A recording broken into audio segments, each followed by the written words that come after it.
Hello students and friends, पिछले lectures में हम लोग विद्युत आवेश के बारे में विस्तार से अध्ययन कर चुके हैं। आज इस लेक्चर में हम लोग कूलम्ब के नियम का अर्थात आवेशों के बीच लगने वाले बल के बारे में अध्ययन करेंगे।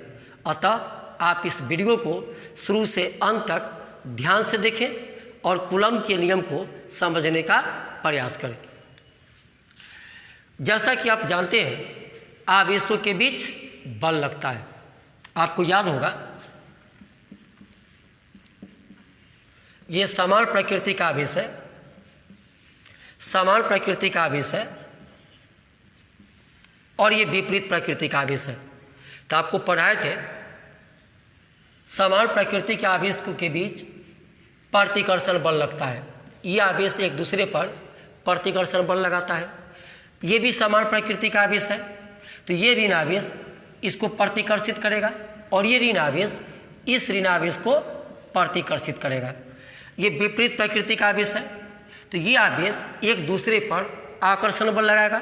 धन आवेश ऋण आवेश को अपनी ओर आकर्षित करेगा और ऋण आवेश धन आवेश को अपनी ओर आकर्षित करेगा।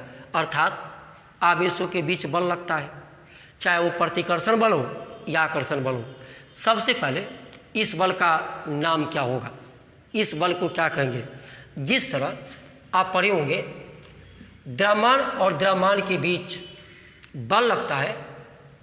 द्रव्यमान एक दूसरे को आकर्षित करता है, M1 M2 को आकर्षित करता है और M2 M1 को अपनी ओर आकर्षित करता है। इस बल को आप क्या कहते हैं? गुरुत्वाकर्षण बल। द्रव्यमानों के बीच लगने वाले बल को गुरुत्वाकर्षण बल कहते हैं। ठीक उसी तरह आवेश के बीच जो बल लगता है, इस बल को क्या कहेंगे? तो इस बल का नाम पड़ा स्थिर विद्युत बल, या इसी को आप सिर्फ ये भी बोलते हैं विद्युत बल, या इसे आप ये भी कहते हैं कूलम्ब बल। तो पहले आप नाम याद रखिए कि आवेश और आवेश के बीच जो बल लगेगा उसे कहेंगे स्थिर विद्युत बल या विद्युत बल या कूलम्ब बल। द्रव्यमान और द्रव्यमान के बीच जो बल लगता है उसे आप कहते हैं गुरुत्वाकर्षण बल।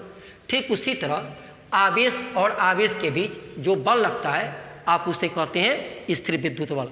और आगे आप ये भी बोलिए कि स्थिर विद्युत बल प्रतिकर्षण बल भी हो सकता है और स्थिर विद्युत बल आकर्षण बल भी हो सकता है। यह डिपेंड करता है आवेश के नेचर पर।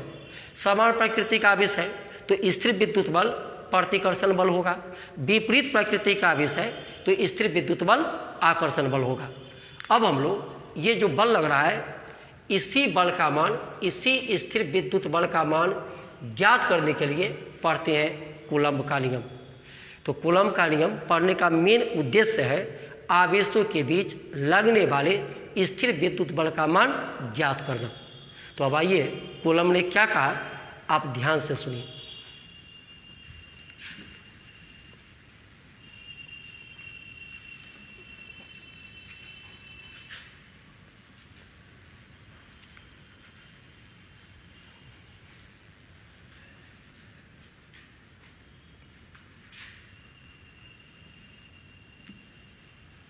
मैं कहा ये दोनों आपका बिंदु आवेश है, डरिए मत। बिंदु आवेश का मतलब सूक्ष्म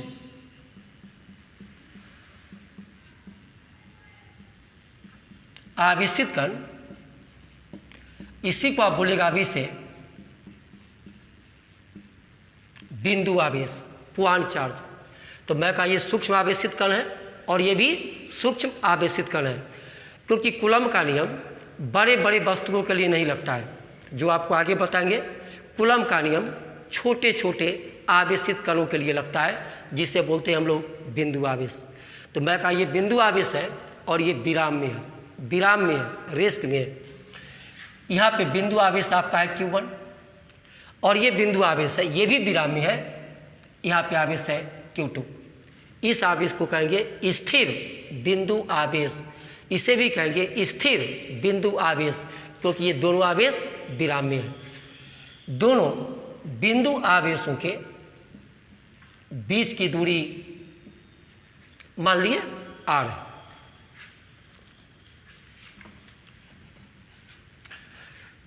जस्ट ये लोग बात किए Q1 Q2 पे बल लगाएगा और Q2 Q1 पे।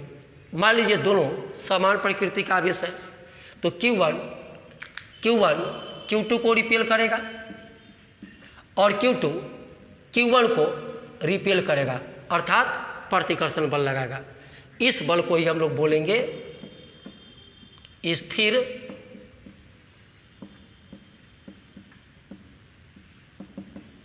विद्युत बल, आवेशों के बीच लगने वाला बल। इसी बल का मान ज्ञात करने के लिए हम लोग बात करते हैं कूलम्ब के नियम का। तो देखिए, तो कूलम्ब ने अपने नियम में 5 स्टेटमेंट दिया। 5 स्टेटमेंट कूलम्ब ने बहुत सारा प्रयोग किया और प्रयोग के आधार पर आवेशों के बीच लगने वाले स्थिर विद्युत बल के बारे में 5 स्टेटमेंट दिया। उसी का नाम पड़ा कूलम्ब का नियम। देखिए, तो पहला स्टेटमेंट दिया, आवेश और आवेश के बीच जो ये बल लगेगा, आवेशों के परिमाणों के गुणनफल के समानुपाती होता है। आवेशों के बीच लगने वाला स्थिर विद्युत बल आवेशों के परिमाणों के गुणनफल के समानुपाती होता है। दूसरा स्टेटमेंट दिया, ये जो स्थिर विद्युत बल है बिंदु आवेशों के बीच के दूरी के बल के व्युत कर्मानुपाती होता है। तीसरा स्टेटमेंट दिया, जो आप पहले से भी जानते हैं कि समान प्रकृति का आवेश है तो प्रतिकर्षण बल होगा और विपरीत प्रकृति का आवेश है तो इसके बीच आकर्षण बल लगेगा। चौथा स्टेटमेंट दिया, ये जो बल का दिशा होगा, स्थिर विद्युत बल का जो दिशा होगा, आवेशों को मिलाने वाली रेखा के अनुदिश होगा। जैसे देखिए, Q1 और Q2 दो आवेश है। आप आवेशों को मिलाने वाली रेखा खींच दीजिए। ये क्या खींचे हम? आवेशों को मिलाने वाली रेखा। तो Q1 Q2 पे जो बल लगाएगा इसी रेखा के अनुदिश लगाएगा और Q2 Q1 पे जो बल लगाएगा Q2 Q1 पे इसी रेखा के अनुदिश लगाएगा। तो स्थिर विद्युत बल जो लगेगा आवेशों को मिलाने वाली रेखा के अनुदिश। अगर आप कहते कि सर एक धन आवेश है और एक ऋण आवेश है, तब क्या होगा? तो क्या होगा? फिर देखिए, ये है आपका आवेशों को मिलाने वाली रेखा। यहाँ पे आकर्षण होगा, ये धन आवेश इस ऋण आवेश को अपनी ओर आकर्षित करेगा और ये ऋण इस धन को अपनी ओर आकर्षित करेगा। दिशा देखिए क्या होगा, आवेशों को मिलाने वाली रेखा के अनुदिश होगा, चाहे वो प्रतिकर्षण हो या आकर्षण हो। और पांचवा स्टेटमेंट दिया, आवेश के बीच जो स्थिर विद्युत बल लगेगा आवेशों के बीच के माध्यम पर निर्भर करता है। जैसे आप समझिए, ये Q1 और Q2 दो बिंदु आवेश है।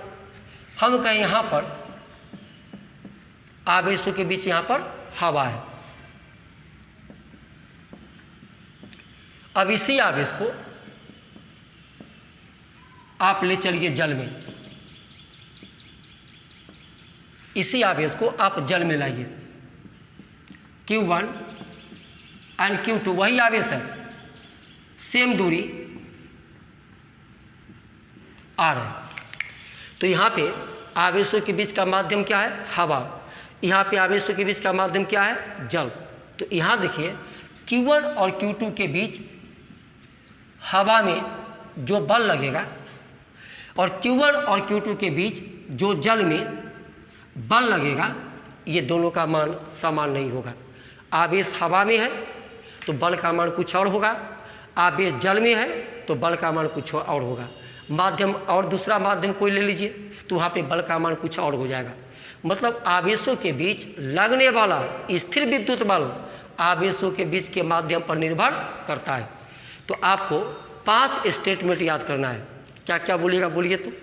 पहला स्टेटमेंट, बिंदु आवेश के बीच लगने वाला स्थिर विद्युत बल आवेशों के परिमाणों के गुणनफल के समानुपाती होता है।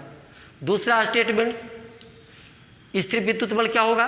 आवेशों के बीच के दूरी के बल के विद्युत क्रमानुपाती होता है। तीसरा स्टेटमेंट, स्थिर विद्युत बल का दिशा क्या होगा? तो आवेशों को मिलाने वाली रेखा के अनुदिश होगा। चौथा स्टेटमेंट, समान प्रकृति के आवेशों के बीच प्रतिकर्षण बल और विपरीत प्रकृति के आवेशों के बीच आकर्षण बल लगेगा। और पांचवा स्टेटमेंट, आवेश के बीच जो बल लगेगा आवेश के बीच के माध्यम पर भी निर्भर करेगा। अगर आप आवेश के बीच का माध्यम बदल दीजिएगा तो बल का मान भी बदल जाएगा। ये पांचों स्टेटमेंट को कहते हैं कूलम्ब का नियम। तो अब आइए और ध्यान से देखा जाए।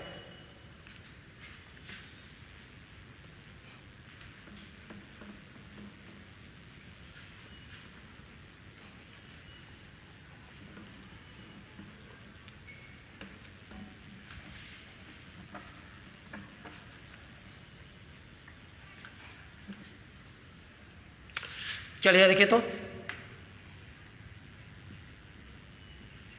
Q1 और Q2, Q1 और Q2 दो स्थिर बिंदु आवेश है।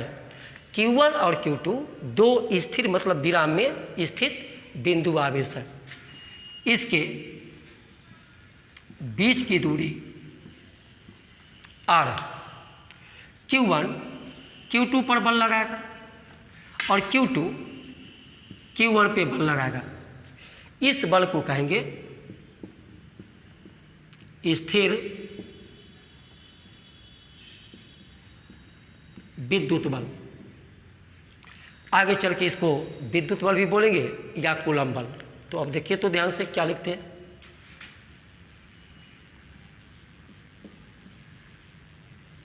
कूलम्ब के नियम के अनुसार दो स्थिर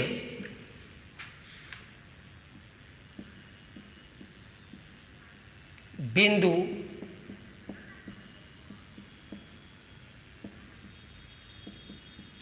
आवेशों के बीच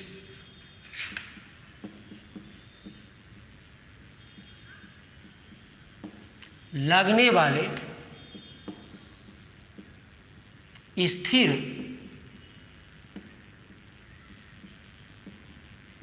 विद्युत बल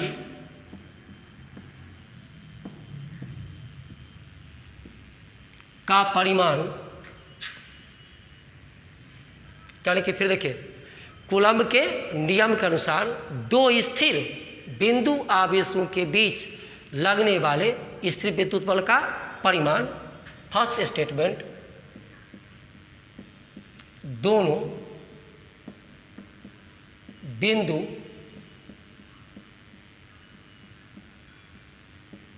आवेशों के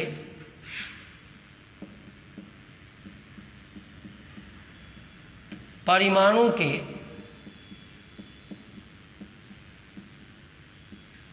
गुणनफल के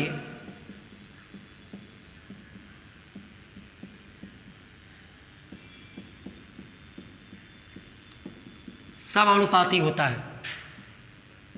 अर्थात बिंदु आवेशों के बीच लगने वाला स्थिर विद्युत बल का जो परिमाण होगा बिंदु आवेशों के परिमाणों के गुणनफल के समानुपाती होता है।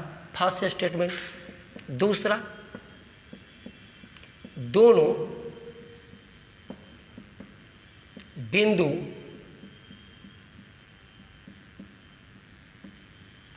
आवेशों के बीच के दूरी के वर्ग के विद्युत क्रमानुपाती होता है। स्थिर विद्युत बल जो होगा आवेश के बीच लगने वाला स्थिर विद्युत बल क्या होगा?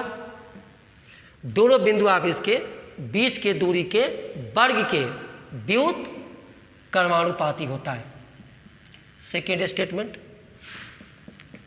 थर्ड, इस बल की अवदिशा की बात कीजिए तो देखिए, स्थिर विद्युत बल की दिशा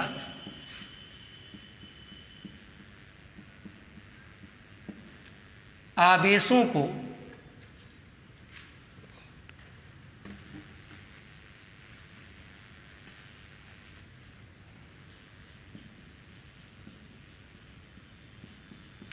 मिलाने वाली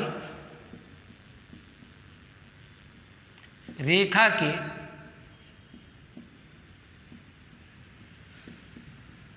अनुदिश होता है। स्थिर विद्युत बल का जो दिशा होगा आवेशों को मिलाने वाली रेखा के अनुदिश होता है। चौथा स्टेटमेंट जो आप पहले से भी जानते हैं, समान प्रकृति के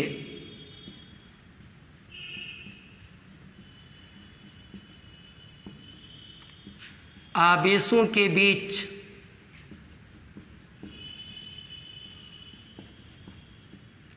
प्रतिकर्षण बल और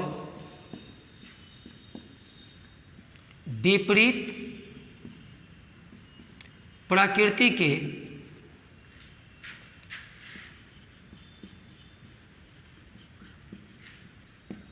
आवेशों के बीच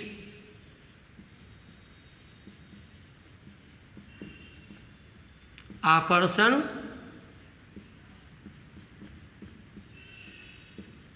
बल लगता है। तो तीसरा और चौथा पॉइंट स्थिर विद्युत बल का दिशा बताएगा।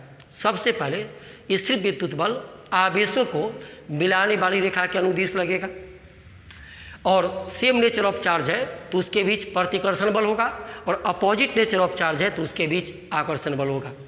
और पांचवा,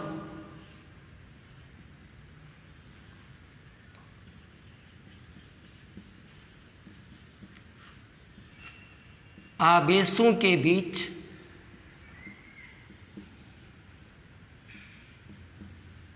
लगने वाला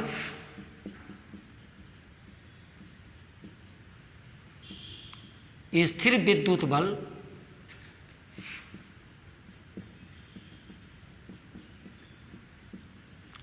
आवेशों के बीच के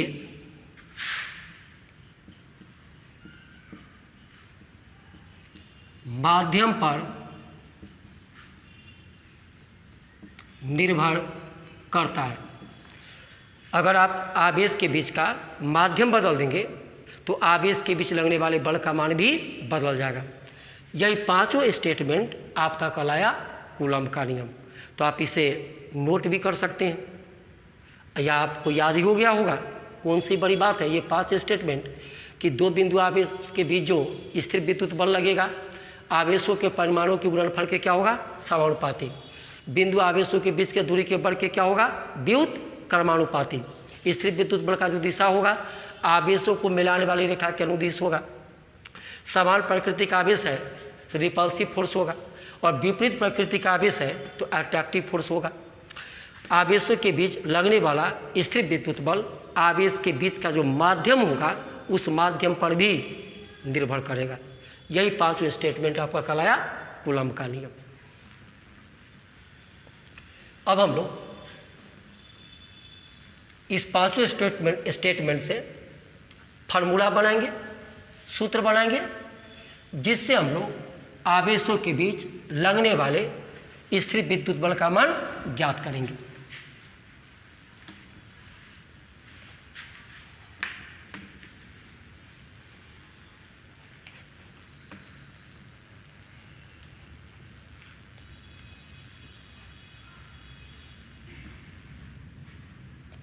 चलिए ध्यान से देखिए।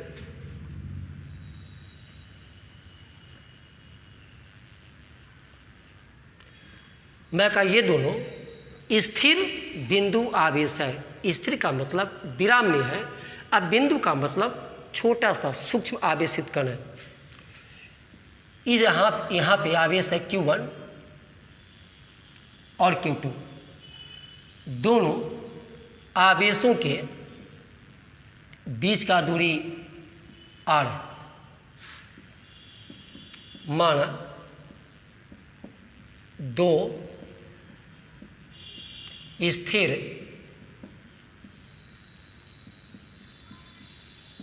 बिंदु आवेश Q1 तथा Q2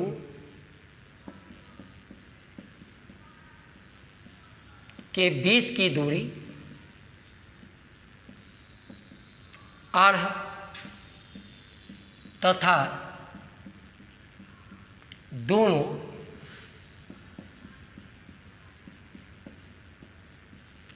आवेशों के बीच हवा या निर्वात है। दो स्थिर बिंदु आवेश Q1 और Q2 के बीच की दूरी r है तथा दोनों बिंदु आवेश के बीच, माने ये Q1 और Q2 के बीच यहाँ पर हवा या निर्वात है। माना दोनों स्थिर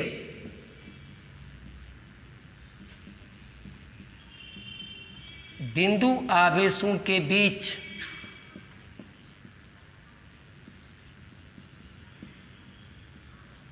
लगने वाले स्थिर विद्युत बल का परिमाण F है। पिक्चर में आइए, Q1 Q2 पर लगाएगा स्थिर विद्युत बल और Q2 Q1 पे लगाएगा स्थिर विद्युत बल। ये तो आप जानते ही होंगे, न्यूटन के थर्ड लॉ से प्रत्येक क्रिया के बराबर और विपरीत प्रतिक्रिया होती है। Q1 Q2 पर जितना बल लगाएगा Q2 भी Q1 पे उतना ही बल लगाएगा। अगर Q1 Q2 पे F बल लगाया तो Q2 भी Q1 पे F बल ही लगाएगा। दोनों बलों का परिमाण क्या होगा? समान। और दिशा क्या होगा? तो खुद देख सकते हैं, विपरीत होगा। किताब सब ऐसे भी इसको लिखता है, ये जो आप F लिखे इसको लिखता है F21। डरिए मत, 21 से क्या हो गया? इसका मतलब हुआ पहले आवेश के द्वारा, थोड़ा और ध्यान से देखिए, ये क्या कहलाएगा? पहले आवेश के द्वारा दूसरे आवेश पर आरोपित स्थिर विद्युत बल F21। तो Q2 Q1 पे लगाएगा, F12। इसे क्या पढ़ेंगे? दूसरे आवेश के द्वारा पहले आवेश पर लगने वाला स्थिर विद्युत बल। ये दोनों का परिमाण क्या होगा? समान। तो ये 1 2 लिखने का कोई ज़रूरत नहीं है, क्योंकि आपको पता है हम बात किसका कर रहे हैं? परिमाण का। ये दोनों बल का परिमाण क्या होगा? बराबर। अब आइए, इस बल का मान, इसी को कहेंगे स्थिर विद्युत बल, इसी बल का मान हमें ज्ञात करना है। तो आइए, तो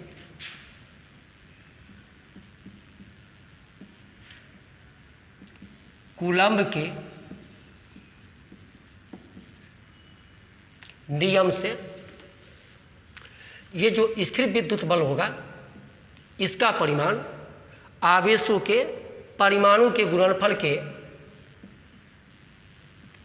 समानुपाती होगा और बीच के दूरी के वर्ग के व्युत क्रमानुपाती होगा। आवेशों के बीच के दूरी के वर्ग के व्युत क्रमानुपाती होगा। Combining equations first and second, F समानुपाती Q1 इंटू Q2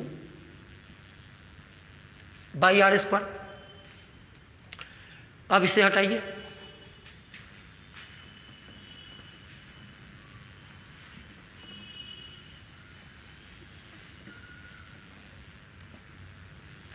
और यहाँ पे आप एक नियतांक लगाइए, F equal to K Q1 into Q2 by R square. यहाँ K क्या है? यहाँ K एक समानुपाती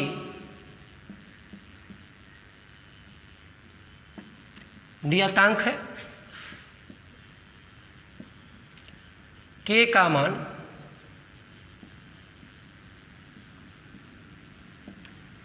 आवेशों के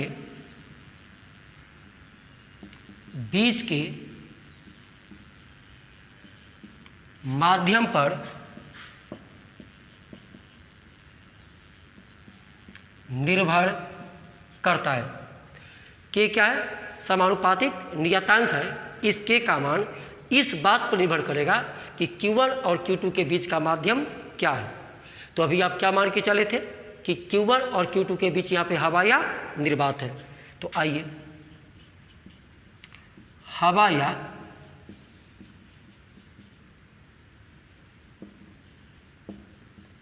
निर्वात के लिए, हवा या निर्वात के लिए का क्या मतलब? यदि आवेशों के बीच यहाँ पर हवा हो या निर्वात हो, उसके लिए K का मान कितना होगा? तो हवा और निर्वात के लिए इस K का जो मान होता है 8.98 गुने 10 के पावर 9, इतना। अब इस K का मात्रा क्या होगा? तो थोड़ा यहाँ ध्यान से देखिए।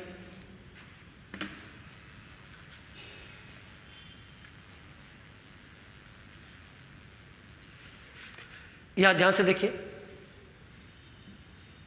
K इक्वल टू आर को यहाँ ले जाइए तो F गुने are square, I Q1 Q2 नीचे आ जाएगा, Q1 गुने Q2। अब आइए K का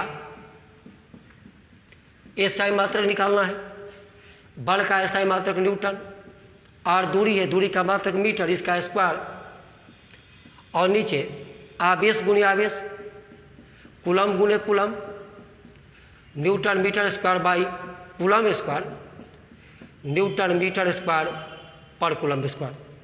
तो बताइए हवा और निर्वात के लिए K का ये हुआ संख्यात्मक मान, और K का मात्रक क्या होगा?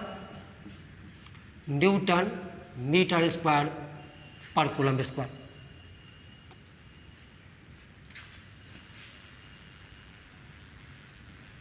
तो देखिए, तो जब आवेशों के बीच हवा और निर्वात होगा तो इस K का मान हम इतना लेंगे 8.98 गुने 10 के पावर 9 न्यूटन मीटर स्क्वायर पर कूलम स्क्वायर।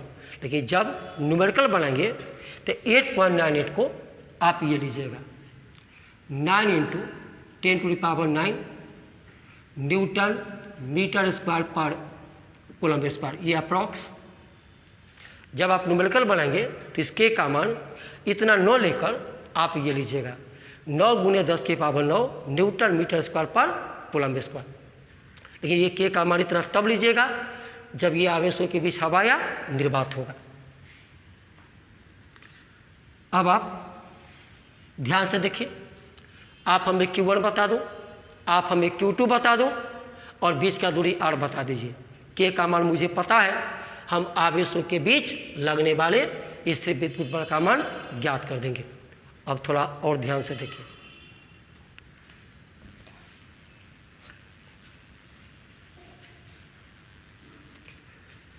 ये जो K है ना, इस K को आप एक दूसरे टर्म में भी व्यक्त करते हैं। थोड़ा ध्यान से सुनिए।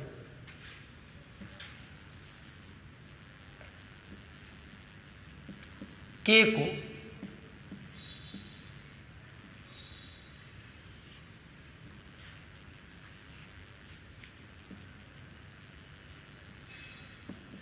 माध्यम की परावैद्युता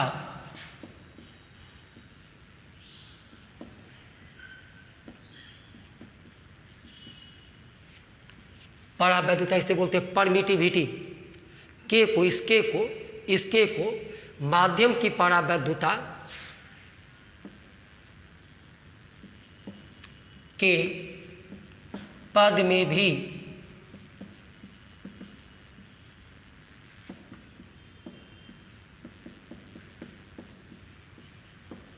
व्यक्त किया जाता है। या माध्यम का मतलब आवेशों के बीच का माध्यम। तो के को माध्यम की परावैद्युता के पद में भी व्यक्त किया जाता है। अब आप कहेंगे सर ये परावैद्युता क्या होता है? तो अभी आप कूलम का नियम देख रहे हैं, इसी के आगे जस्ट हम लोग बात करेंगे इसके बारे में, परावैद्युता का। अभी थोड़ा ध्यान दीजिए। के इक्वल टू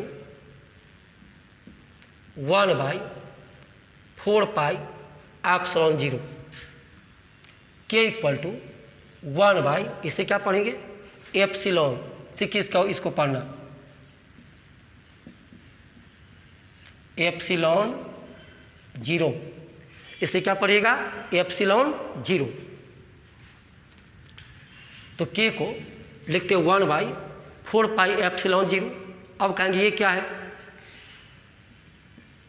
यहाँ एप्सिलॉन 0 हवा या निर्वात की परमिटिविटी, परावैद्युता है। ऊपर पढ़िए, इस के को माध्यम की परावैद्युता के पद में भी व्यक्त किया जाता है। ये क्या है? उस माध्यम की परावैद्युता है जिस माध्यम में आवेश रखा हुआ है। तो आवेश क्या रखा हुआ है? ये दोनों हवा या निर्वात में। तो ये कहलाएगा हवा या निर्वात की परावैद्युता है। आपका ध्यान वही लटका हुआ कि सर ये होता क्या है? तो मैं बार बार तो बोल रहा हूँ, इसकी बात हम जस्ट आगे करेंगे। अभी सिर्फ जानिए व्हाट इज दिस। ये हवा या निर्वात की परावैद्युता है। फिर देखिए इसका मान क्या होता है। इसका मान आप खुद भी निकाल सकते हैं।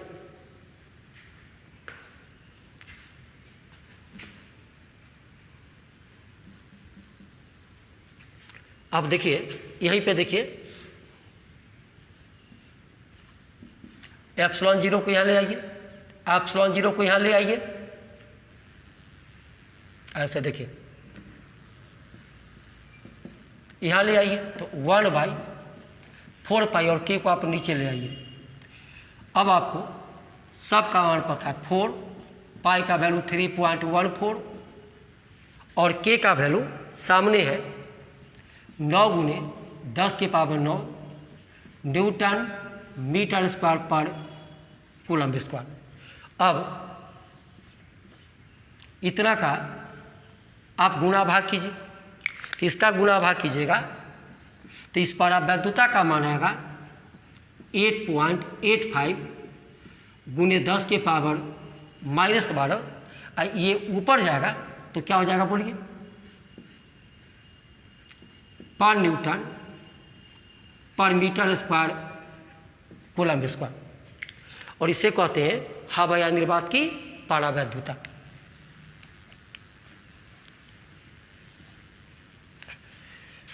देखिए तो इसका मान क्या होगा? एप्सिलॉन 0 का मान होता है 8.85 × 10⁻⁻12। इसका मात्रक पर न्यूटन पर मीटर स्क्वायर कूलम स्क्वायर। ये क्या है? तो बार बार हम लिख रहे हैं, ये आपका हवा या निर्वात की परावैद्युता है। और इसका मान 8.85 × 10⁻⁻12 पर न्यूटन पर मीटर स्क्वायर कूलम स्क्वायर होता है। अब भाई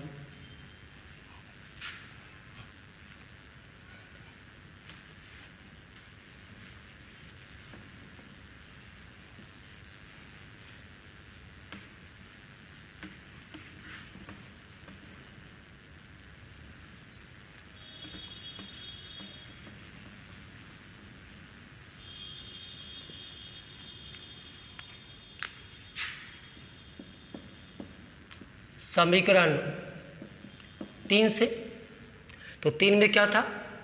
F = K × Q1 × Q2 / R square. अब आइए के का मान रखने पर एफ इक्वल टू, के को हटाइए, के equal to 1/4πε0 Q1 into Q2 by R square. This is Coulomb's law. This is, यही आपका क्या है, कूलम्ब का नियम है। This is Coulomb's law. तो ओवरऑल आपने क्या सीखा?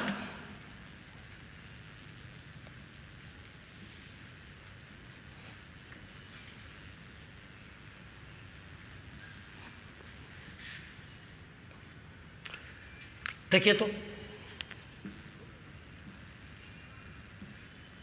Q1 और Q2 दो बिंदु आवेश है। Q1 और Q2 दो बिंदु आवेश है। इसके बीच की दूरी r है और दोनों आवेशों के बीच यहाँ पर हवा या निर्वात है। तो Q1 और Q2 के बीच लगने वाले स्थिर विद्युत बल का मान क्या हो?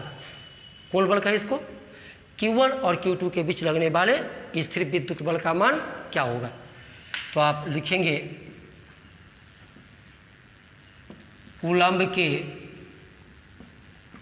नियम से, या तो आप ये लिखिए F equal to K into Q1 into Q2 by R square, या आपकी मर्जी आप ये लिखिए F इक्वल टू 1/, क्योंकि के को इतना लिखते हैं, के को ही इतना लिखते हैं, इतना Q1 into Q2 by R square. आपको ये याद रखना है। फिर सुन लीजिए, ये दोनों बिंदु आवेश है। यहाँ क्या है? आवेश के बीच हवा या निर्वात है। तो इसके बीच जो स्थिर विद्युत बल लगेगा F इक्वल टू इतना या F इक्वल टू इतना। अब ये बल प्रतिकर्षण बल भी हो सकता है और आकर्षण बल भी, वो तो डिपेंड करेगा इसके प्रकृति पर। जब न्यूमेरिकल बनाएंगे तो इसका मान या इसका मान क्या लेंगे? तब बोलिए के इक्वल टू, के को ही आप इतना लिखते हैं, तो इस के का मान या इसका मान हम लोग लेंगे 9 इंटू 10⁹ न्यूटन मीटर स्क्वायर पर कूलम्ब स्क्वायर। ये फार्मूला लिखेंगे तो भी के का मान इतना लेंगे, और ये लिखेंगे तो इसका मान इतना लेंगे। तो यही बात आपको याद रखना है। लेकिन याद रहे, ये फार्मूला आप तभी लगाना, इतना मान आप तभी पुट करना जब आवेशों के बीच का माध्यम हवा या निर्वात हो। ऐसे बल का नाम क्या पड़ा? स्थिर विद्युत बल।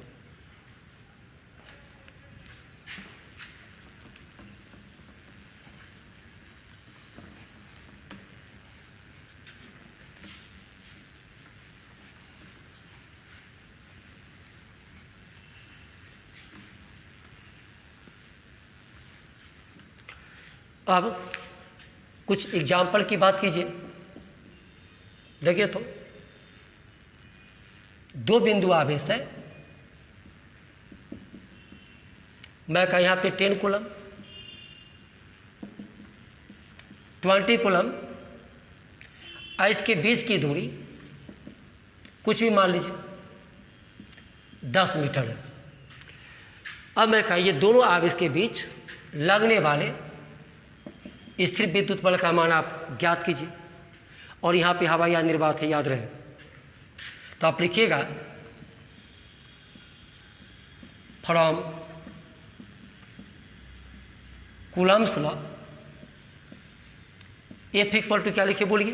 तो आपकी मर्जी, यहाँ के लिखिए या 1/4πε0 Q1 into Q2 by R square मान डाल दीजिए। इसका मान क्या बोले थे? ये पूरा का मान 9 गुने 10⁹ न्यूटन मीटर स्क्वायर पर coulomb square. Into Q1 10 coulomb गुने Q2 कितना लिए हैं 20 कूलम बाई आर स्क्वायर। तो इसका स्क्वायर कीजिए, लीजिए 2 बार लिख दीजिए 10 मीटर इंटू 10 मीटर, कैंसिल कर दीजिए पहले मात्र मीटर से स्क्वायर कट गया, कूलम से ये -2 10 2 जा 9 2 जा 18 इंटू 10⁹ न्यूटन। तो आज बताइए ये Q1 इस Q2 को, दोनों धन आवेश है तो Q1 Q2 को प्रतिकर्षित करेगा और Q2 Q1 को प्रतिकर्षित करेगा। इस बल को क्या बोलेंगे, स्थिर विद्युत बल, और इसका मान होगा 18 गुने 10⁹ न्यूटन। और आज फोर्स क्या होगा, रिपल्सिव मतलब प्रतिकर्षण। फिर आइए आपके अंदर बात आई होगी कि सर एक धन हो और एक ऋण हो तो क्या होगा, जैसे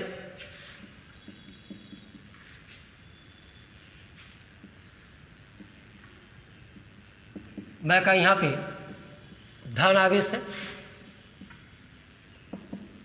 और यहाँ पे ऋण आवेश है, इसके बीच की दूरी मान लेते हैं 5 मीटर है और दोनों आवेशों के बीच हवा या निर्वात है। अब आप कहें कि सर इसके बीच कितना बल लगेगा, तो फिर आइए आप लिखिएगा from Coulomb's law F equal to के लिखे या 1/4πε0 Q1 Q2 by R square. मान डाली इसका मान 9 गुने 10⁹ न्यूटन मीटर स्क्वायर पर coulomb square. Q1 5 coulomb, Q2 अब बताइए तो -10 है।